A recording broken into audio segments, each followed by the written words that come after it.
Nosso programa está de volta agora para conversar sobre um dos assuntos que eu mais gosto de abordar aqui no nosso programa, que é política. Você quer dar a sua opinião? Quer fazer uma pergunta? Então pega o telefone e liga agora. Pode se identificar ou não. Pode também deixar a pergunta com a produção, tá? 0 operadora 11 3337 5886 ou entre na fanpage e deixe lá em box o seu comentário ou a sua dúvida. Eu estou recebendo aqui o professor e consultor político Eduardo Negrão. Prazer te receber aqui de novo, viu, Eduardo? Prazer é meu, Jaqueline, revê-la. Gostaria de parabenizá-la em primeira mão, porque em junho você me convidou, a sua produção, a Jaqueline e tal, para participar de um programa que tratava do impeachment. Eu até no começo resisti a participar, que eu analisava que era uma ideia que não iria para frente, né? Você mostrou visão jornalística, estamos aqui às vésperas do impeachment agora. Olha, eu quero abordar vários assuntos contigo, mas eu quero começar por aí. A pergunta é um pouquinho sobre a influência dos outros partidos e principalmente do PSDB, que a gente vê se posicionando muito claramente quanto ao impeachment, e a população. O que a população tem a ver com finalmente uma ideia que a gente não tinha certeza ter ido para frente? Se discute muito, Jaqueline, os aspectos jurídicos do impeachment, o processo. Se pode, se não pode, né? Como é que vai ser a tramitação dele, a formação das comissões na Câmara, aí precisa de 10 sessões. Essas formalidades técnicas, claro, têm a sua importância. Mas o fundamental, e nós brasileiros temos experiência em impeachment, né, relativamente recente, com o Collor, nos anos 90, é que é fundamental o apoio da população, ou a ideia de impeachment, ou ao governo, para que ele continue. O que a gente vê, e sempre ressaltando que São Paulo é um cenário um pouco diferente do resto do Brasil, mas não tanto, é um profundo descontentamento com o governo, em virtude dessas sucessivas denúncias de corrupção, de esquemas de corrupção, e também com a crise econômica que se agrava cada vez mais, né? Quando o presidente da Câmara leu que ele aceitaria, na verdade foi o deputado Beto Mansur que leu o pedido de impeachment do ex-petista, né, o professor doutor Hélio Bicudo, da USP, e a bolsa subiu. O dólar caiu, né? As ações das estatais, Petrobras, Banco do Brasil, foram muito para cima, né? E, quer dizer, isso é uma manifestação óbvia que os agentes econômicos querem mudanças profundas no governo, né? Vamos ver até onde se estende na população. Eduardo, eu queria entender algumas coisas. Eu me lembro que quando nós fizemos na metade do ano essa entrevista, eu lembro que eu pedi para a produção, eu falei, eu queria fazer um bate-papo sobre impeachment, e a minha produção excelente te encontrou, te trouxe novamente ao programa, que já tinha vindo há algum tempo, e a gente discutiu um assunto que ainda pairava assim no campo das ideias, né? Porque quando a gente falava em probidade administrativa, ser responsabilizada nesse mandato pelo anterior, enfim, vários eram os questionamentos. E hoje a gente vive um cenário, e eu digo que a presidente Dilma Rousseff, para mim, ela é uma incógnita. Eu queria saber se você pode me responder essa pergunta, Eduardo. Por que ela permitiu se investigar tanto o momento em que ela está trabalhando, em que ela está no poder? Porque eu fico me perguntando, outra pessoa no poder como Lula, por exemplo, se deixaria descobrir? É claro que não existe uma forma de impedir categoricamente. Mas se a Dilma tivesse mais habilidade política, nós não estaríamos nesse momento, né? A Dilma realmente, politicamente, agora a gente pode falar, é uma catástrofe. Alguém pode falar, mas ela se elegeu 2 vezes presidente da República. É verdade, ela se elegeu. Mas muito mais pelo esquema montado para suportá-la, a primeira eleição pela popularidade do então Lula, na verdade, presidente Lula, né? E nessa talvez mais pelos erros dos adversários, em especial do Aécio, senador Aécio, da Marina, do que mérito dela.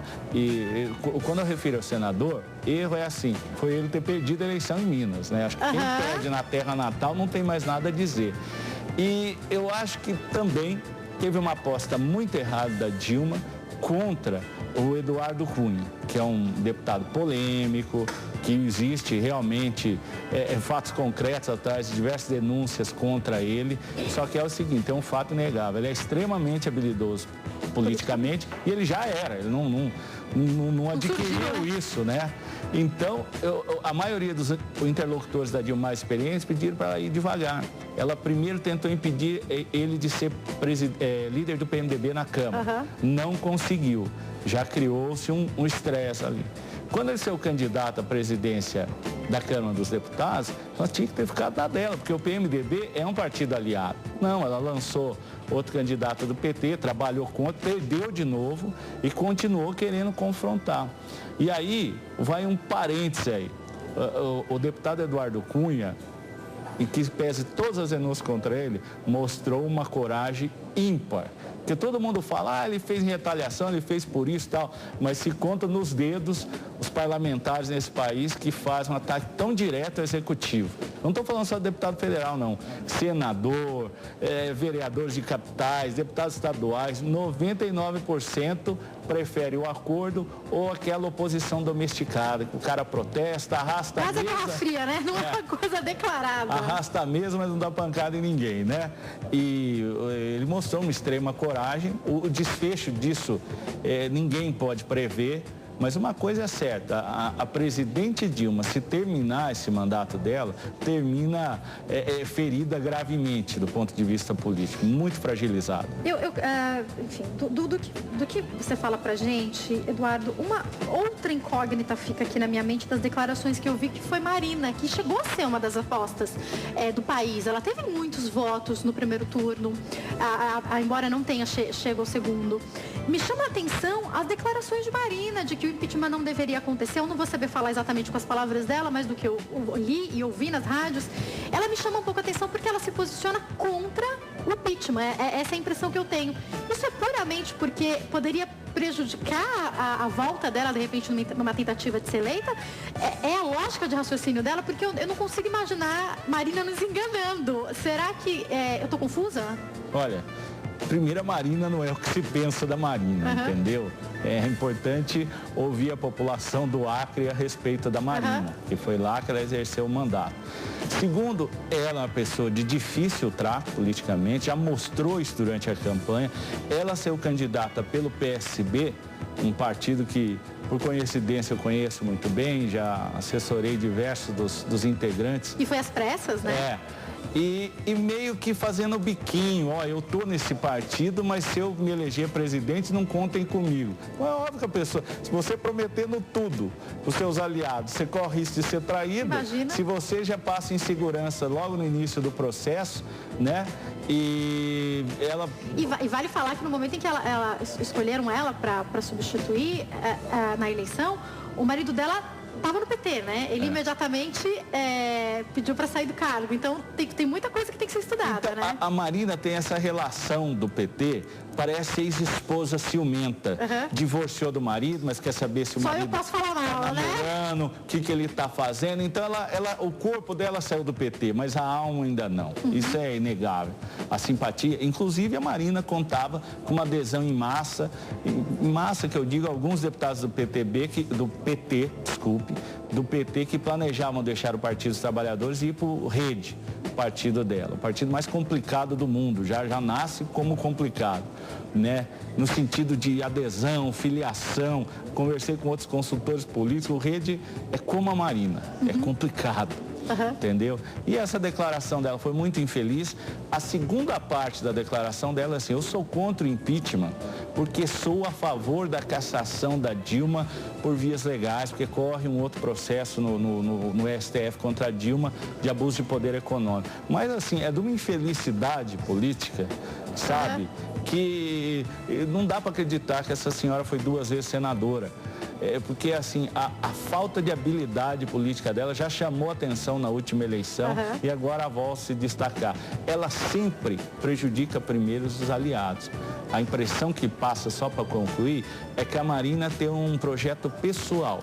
Ela quer ser presidente. Se o cenário não for esse, ela não se interessa pelo Brasil. E aí a minha pergunta... Entendeu? Ela não quer apoiar ninguém, ela não quer que ninguém ganhe nem perca as eleições. Por mais que tenha gerado a tentativa ou o pensamento de votar, quando você vê os debates, a minha pergunta sempre era, mas como ela terá aliados políticos? Porque qualquer presidente precisa, né? Ela é inflexível, essa é a impressão que a gente tem, né? A Marina e a equipe dela vai ficar muito brava com essa comparação, mas ela lembra um político que muito recentemente chegou ao poder, que foi o Collor. Não na postura, na questão ética, eu nem entro nesses valores, porque no Brasil esse é um território muito cinzento. Não é preto e branco, não. É cinzento, né?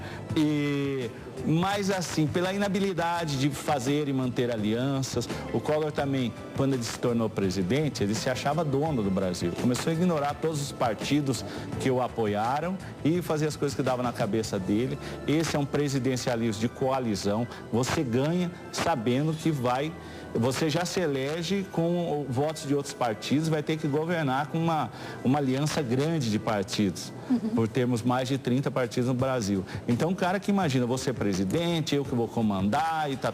O país vai ser meu. Tá imaginando outro lugar.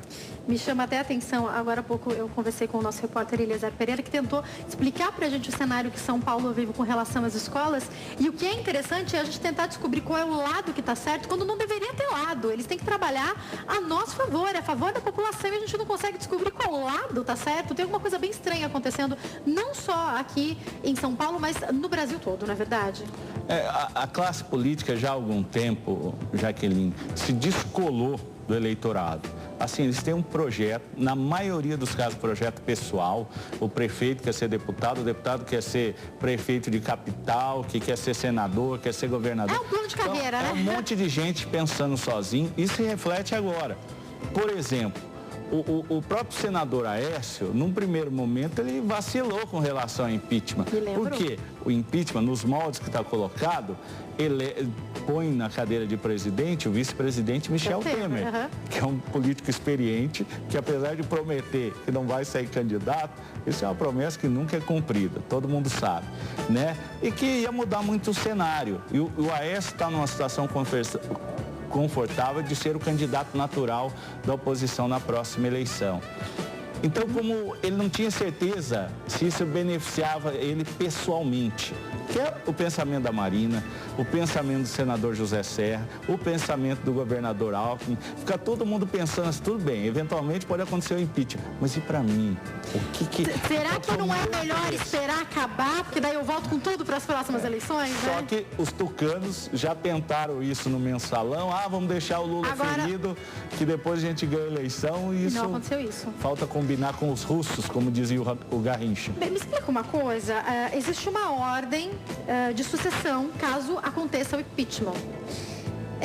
O Temer deve ser essa pessoa? Existe algum comprometimento? Porque não tem uma história de que toda a chapa pode cair junto com ela, dependendo do que for decidido? Nesse pedido de impeachment feito pelo Hélio Bicudo, e também tem uma ex-aluna dele, me falta o nome, que é uma ex-cara pintada, né? Então marchou contra o Collor, agora está marchando contra o PT. Você vê como as coisas mudam, né, no Brasil rapidamente. Nesse não. Foi um pedido feito sob medida, né, especificamente contra o mandato da presidente Dilma. Né? Temer fica até o fim? Como é que deve... Explica um pouco qual seria o cenário político. Bom, primeiro, já foi formada a comissão com todos os partidos. Já está valendo, né? Já está valendo. Aí começa a se contar um prazo de 10 sessões. Isso eu não sei se já começou. 10 sessões do Congresso. No recesso. Então... É aí que o PT quer que comece logo o processo. Estamos às vésperas do fim do ano, e a oposição quer atrasar para dar tempo da população se informar melhor, se manifestar, que eles imaginam que vão apoiar o impeachment, né? E corrida essas 10 sessões, a Dilma apresenta a defesa dela, por escrito, eu imagino, e aí o Congresso vota, né? Precisa 2/3, eu até anotei os números aqui. O Collor passou por todo esse processo, porque no fim das contas o Collor renunciou, não foi? O Collor, quando a batata assou para ele no Congresso, ele já renunciou. Então, falando da Câmara dos Deputados, nós temos 513 deputados federais. Se 342 votarem, a primeira comissão precisa... aceitar o pedido, aquela comissão formada por integrantes de todos os partidos. Aceitou, vai para a votação no plenário. No plenário precisa...